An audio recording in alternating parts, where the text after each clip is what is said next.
My sister laughed and said I'd be begging on streets by 40 at every family barbecue. So I became a philanthropist worth $100 million, and yesterday I saw her holding a sign on the corner near my charity office. Hey, before we dive deeper, hit that subscribe button and drop your location in the comments. I want to know how far our stories travel. The smell of charcoal and barbecue sauce hung thick in Mama's backyard that 4th of July, but I couldn't taste any of it. My sister Laura stood by the grill, holding court like she always did, her MBA diploma practically tattooed on her forehead. I just told the family I was leaving my stable bank teller job to start a tech consulting business. 26 years old, and I'd never seen my family look at me with such pity. "Shayna, baby," Aunt Gloria said, touching my arm like I'd announced a terminal illness. "You sure about this? Bank's got benefits." Laura laughed, that sharp, cutting sound I'd grown to hate. "Y'all might as well get used to it now. This girl's gonna be begging on streets by the time she's 40. Mark my words." The whole family went quiet. Daddy shifted uncomfortably. Mama suddenly found the potato salad fascinating. Nobody defended me. Not one person. My cousin Amos even snickered into his beer. "What's so funny?" I asked, my voice barely steady. "Come on, Shay," Laura said, flipping a burger with theatrical confidence. "You got a community college degree and a dream. I got a Wharton MBA and a corner office at Henderson and Price. We are not the same." She said it like she was stating the weather. 23 family members watched me, waiting for my response, and all I could do was set down my untouched plate and walk away while my sister's laughter followed me to my car. That night, I sat in my studio apartment, the one Laura called the shoebox, and opened my laptop with shaking hands. My business plan stared back at me. Right Way Consulting, helping small businesses navigate digital transformation. I had $12,000 in savings, a client list of exactly 0, and a family who thought I was delusional. My phone buzzed. Mama's text read, "Baby, she didn't mean it like that." She did. Laura had been doing this since we were kids. When I made honor roll, she made Dean's List. When I got my associate's degree, she went to Wharton. When I bought my used Camry, she leased a BMW. Everything was a competition I never entered. But this comment at the barbecue? This was different. This was public humiliation.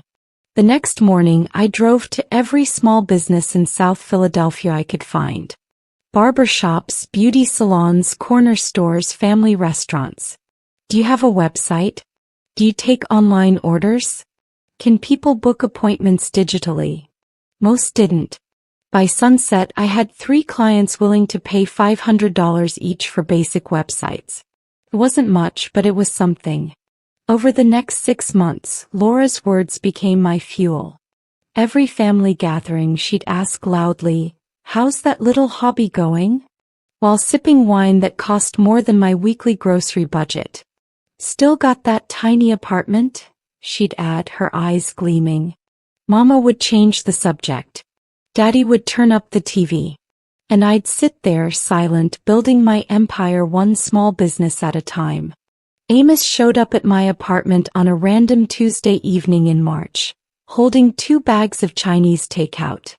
I almost didn't let him in. He'd laughed at me too that day. "Before you slam the door," he said quickly, "I owe you an apology. A real one." I let him in, suspicious. We sat on my thrift store couch while he explained. "I work in IT for the city, right? And last week I saw something weird. 3 different department heads talking about this consultant who's revolutionizing their vendor management systems. Guess whose name kept coming up?" I stared at him. "Right Way Consulting. Shayna, you're doing work for the city and didn't tell anybody." "They found me through referrals," I said quietly. "I didn't apply for any government contracts." Amos laughed, shaking his head. "That's even more impressive. You know what Laura would do if she landed a city contract? She'd rent a billboard on Broad Street. He got serious then. I need to tell you something about your sister. Something I heard at Christmas when you left early. My stomach dropped. What? She was talking to Aunt Gloria in the kitchen. Said she makes those comments because watching you fail would prove she was right to play it safe. She's terrified you might actually succeed. I felt something shift in my chest. She wants me to fail? She needs you to fail, Amos corrected. Her whole identity is being the successful one.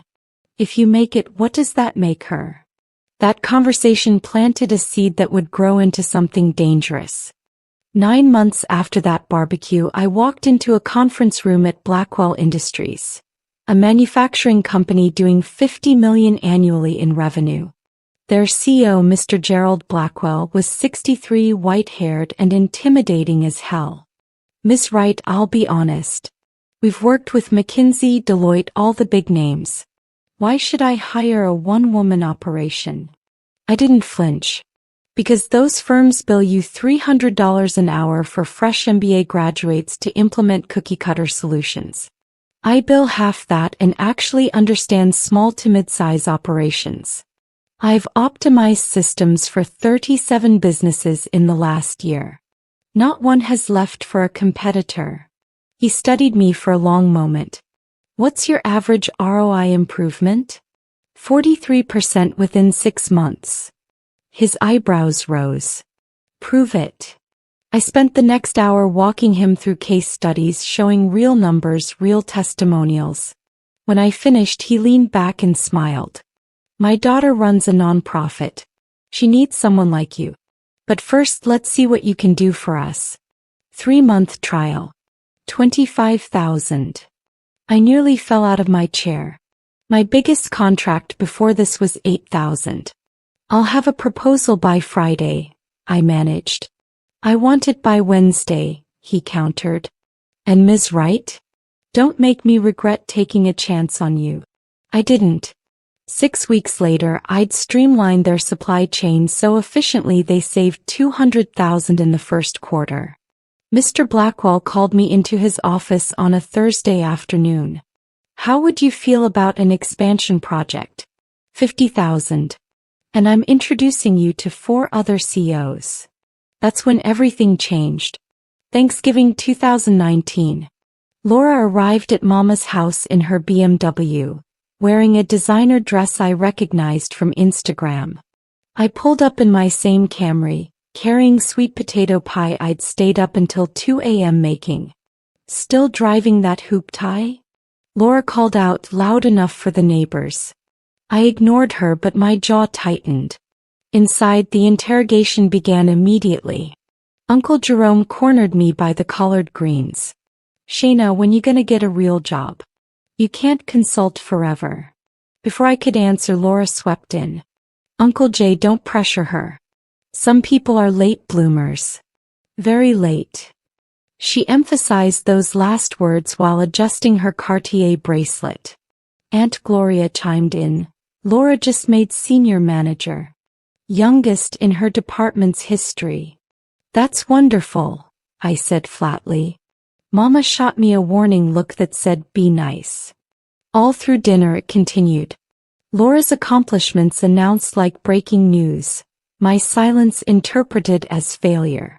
When she described her new condo in Center City, 2 bedrooms, rooftop access, real hardwood floors, she looked directly at me. Must be nice to have space, right, Shay? That's when I snapped. Not loudly. Not dramatically. I simply stood, placed my napkin down and said, I'm leaving. Baby, we haven't had pie yet, Mama protested. I need to prepare for a board meeting Monday. Gerald Blackwell wants me to present to Blackwell Industries' entire leadership team. It's my biggest contract yet. The room went silent. Gerald Blackwell? Daddy said slowly. The Gerald Blackwell? That's wonderful, honey. Mama beamed. Laura's smile didn't reach her eyes. Board meeting. That's cute. But I saw something flicker across her face. Something that looked like fear. I found out by accident. January 2020, I was at Aunt Gloria's house helping her set up online banking when I saw it. An email from Laura on Gloria's iPad left open. Subject: about Shayna's business. My hands shook as I read it. Angie, I'm worried about Shayna. This consulting thing is clearly failing. She's still in that apartment, still driving that car. I think we need to stage an intervention before she wastes all her savings. Can you talk to Mama about getting her back into banking? I'd do it myself, but she's so sensitive about me being successful. Maybe it'll sound better coming from you. The date? November 22nd. 4 days before Thanksgiving. It wasn't just the barbecue. It wasn't just casual cruelty. This was orchestrated. Calculated. My sister had been actively sabotaging my reputation with our family for months, maybe years. I scrolled up. More emails. Dozens of them. July 2019. Shayna missed Amos's birthday party because of work. More like she couldn't afford a gift. September 2019. She's losing weight. Probably can't afford groceries. Should we help? Every observation twisted, every absence reframed as failure. She'd been building a narrative. Shayna is struggling, Shayna is failing, Shayna needs saving. And the family had believed her because why wouldn't they? Laura was successful, educated, responsible. I sat there in Aunt Gloria's guest room, my vision blurring. This wasn't sibling rivalry. This was systematic destruction. Shayna? You okay, baby? Gloria called from downstairs. I deleted my search history, cleared the screen, and went downstairs with a smile that felt like broken glass. I'm perfect, I said. Something crystallized that day in Aunt Gloria's house. I stopped trying to prove myself to my family and started building something they couldn't deny. In February 2020, right before the pandemic hit, I hired my first employee, a brilliant developer named Jamal Peterson who'd been laid off from a corporate job. I can't pay you much, I admitted, but I can offer equity. Equity in what? He asked. In the future, I said. Help me scale this and we'll both win. When COVID hit in March, most businesses panicked. I saw opportunity. Every restaurant, salon, boutique, they all needed to go digital immediately. I worked 18-hour days, 7 days a week. Jamal built websites and apps while I handled strategy and client relations. We charged reasonable rates, delivered fast, and word spread like wildfire. By June we had 47 clients. By September 83. By December 2020, Right Way Consulting had 15 employees and had grossed $2.3 million. I finally moved out of my studio. Not to something flashy, a modest 2-bedroom in West Philly. But it was mine. Laura heard through the family grapevine. She called me for the first time in months. Hey stranger. Heard you're doing well. We should grab coffee, catch up. Her voice was honey-sweet, but I heard the undertone. She needed to assess the threat. I'm slammed, Laura. Maybe next month. You're always so busy now, she said, and I heard it, that edge of resentment. Some of us still make time for family. I hung up and got back to work. Let her stew. March 2021. Gerald Blackwell called me to his office, but this time his daughter Melissa was there too. She ran the Blackwell Foundation, focusing on economic development in underserved communities. Shayna, you've done remarkable work for us, Gerald began. But Melissa and I see something bigger. You're not just fixing businesses, you're transforming communities. Every business you touch employs people, serves neighborhoods, builds wealth. Melissa leaned forward. We want to invest $2 million in Right Way Consulting. In exchange for 20% equity, we'll provide capital, connections, and credibility. We'll help you scale nationally. I couldn't breathe. Why me? Because you understand something those big firms don't. Gerald said. Economic empowerment isn't about charity. It's about capability. You don't just give people fish. You teach entire communities to fish, then help them build the damn fishing industry. I thought about Laura's words, begging on streets by 40. I was 28. I have one condition, I said. What's that? Melissa asked. We establish a philanthropic arm, Right Way Foundation. For every dollar we earn, we invest 10% back into free consulting for struggling minority-owned businesses.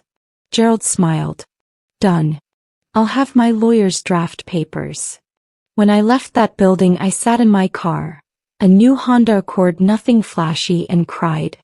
Not from relief or joy. From rage. Rage at every family gathering where they'd pitted me.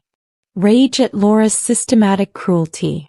Rage at my own family's willingness to believe I was failing. I channeled that rage into fuel. By 2023, Right Way had offices in Philadelphia, Atlanta, and Chicago. We employed 63 people. Our revenue hit $18 million. The Right Way Foundation had provided free consulting to over 200 minority-owned businesses. Forbes did a profile, 30 under 30. Shayna Wright, the consultant revolutionizing small business. I was 30 years old. My net worth was approximately $12 million.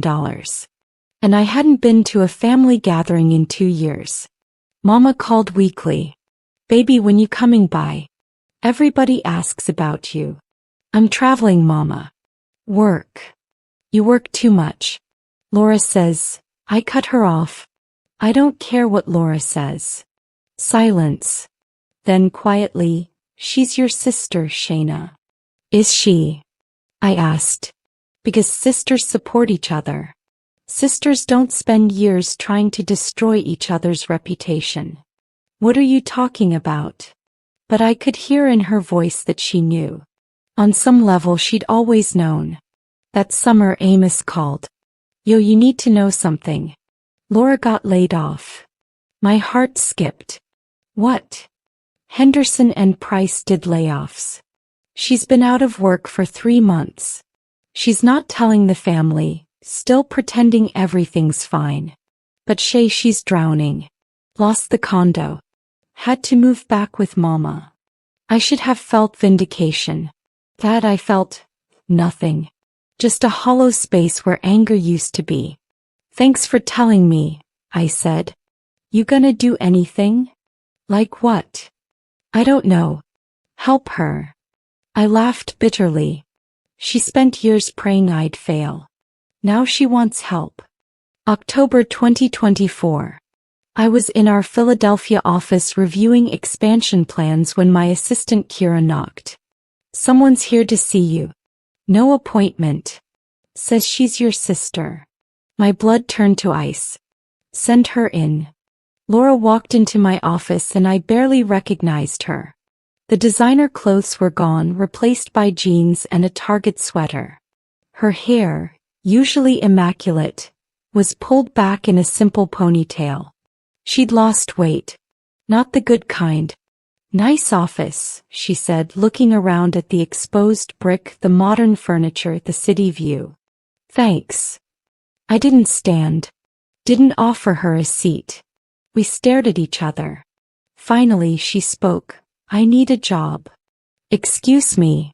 I'm a good consultant, Shayna. MBA from Wharton, 10 years at Henderson and Price, strong track record, until they laid you off. Her jaw tightened. Market conditions. It happened to everyone.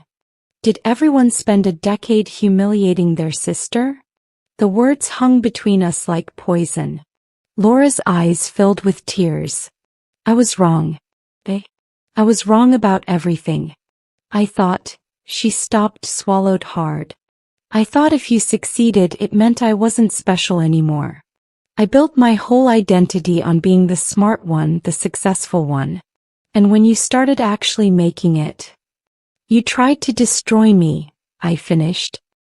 I tried to protect myself, she corrected. But I destroyed you instead. And I'm sorry. I'm so incredibly sorry. He was crying now. Real tears. Real remorse. And I felt absolutely nothing. You need to leave, I said quietly. Shayna, please. Now. She left. I sat there staring at my city and realized something. Success wasn't enough. I needed absolution. By early 2025, Rightway had been acquired by a private equity firm for $85 million. I retained the foundation and 20% equity in the company, walking away with enough money to do whatever I wanted for the rest of my life. I was 32 years old and worth approximately $103 million. The foundation became my focus. We'd helped over 1,000 businesses, created an estimated 7,000 jobs, and pumped nearly $40 million back into underserved communities. In March, we opened the Rightway Community Center in North Philadelphia, offering free business courses, computer skills training, job placement services, and entrepreneurship coaching. The opening ceremony was packed. City officials, local business owners, community leaders. Mama was there crying with pride. Daddy too, looking at me like he was seeing me for the first time. Amos, Aunt Gloria, even Uncle Jerome. Laura wasn't invited.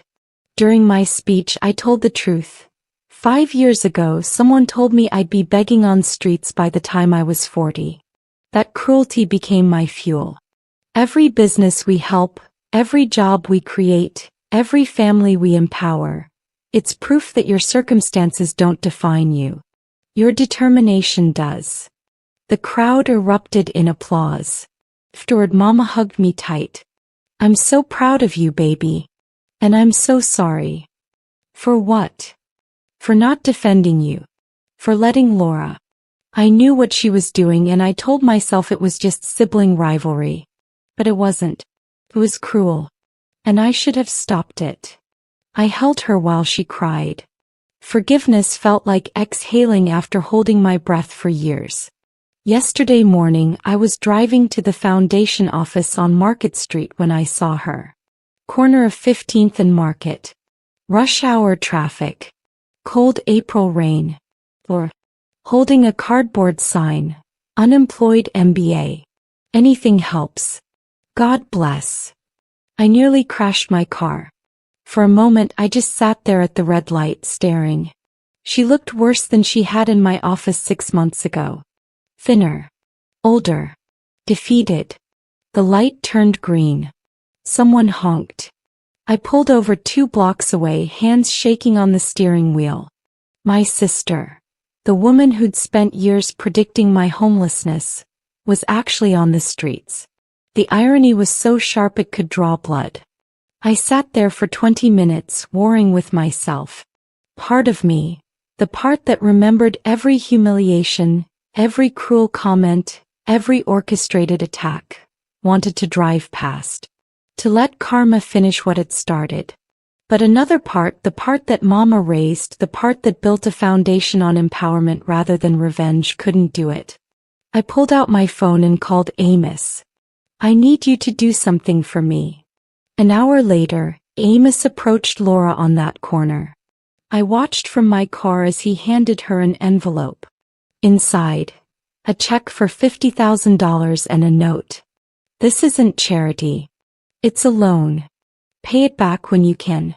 The Rightway Foundation offers free career counseling, job training, and business development services. First appointment is Monday at 9 a.m. Don't be late. Monday at 9 a.m. Laura showed up. I wasn't there. I had Kira handle the intake interview. But I watched on the security camera as my sister, humbled and broken, filled out forms in our waiting room. He came every day that week. Career counseling Tuesday. Resume workshop Wednesday. Interview prep Thursday. By Friday, our job placement coordinator had lined up 3 interviews. 2 weeks later, she got hired, not at a prestigious consulting firm, but at a nonprofit doing community development. $35 an hour. She'd been making 6 figures at Henderson and Price. On her first day she came to my office. "Can I come in?" I nodded. She sat down, hands clasped in her lap. "I don't know how to thank you." "Don't thank me. This is what we do. You're just another client." "I'm not, though. I'm your sister. The sister who tried to destroy you."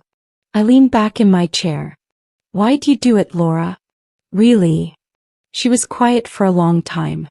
"Finally, because Mama always loved you more. You were the baby, the sweet one. I was just the ambitious one. I thought if I could be successful enough, impressive enough, maybe I'd matter too. And when you started succeeding without trying, without the right schools or connections, it broke something in me." "I tried plenty," I said softly. "I tried every single day. I know that now." She wiped her eyes. "I'm going to pay back every cent. And I'm going to spend the rest of my life making this right." "You can't make it right," I said. "But you can move forward." She nodded and stood to leave. At the door she turned back. "For what it's worth, I'm proud of you. I should have said that years ago." After she left, I sat at my desk, overlooking the city I'd conquered, the empire I'd built from spite and determination, and finally I let it go. All of it. The rage, the hurt, the need for revenge. Laura didn't end up begging on streets by 40. She ended up saved by the sister she tried to destroy. And somehow that felt like the greatest victory of all. Not because I'd won, but because I'd chosen mercy when I could have chosen revenge. That's what separated us. That's what made all the difference. The foundation expanded to 5 more cities that year. We helped over 3,000 businesses, created 20,000 jobs, transformed entire communities. And on every building, every office, every piece of literature, there was a quote I'd chosen carefully. "Success isn't about proving people wrong. It's about proving yourself right." Nobody needed to know that lesson cost me a sister, almost cost me my soul, but ultimately gave me everything I'd ever dreamed of and more. The streets never saw me begging, but they saw me building. And that made all the difference.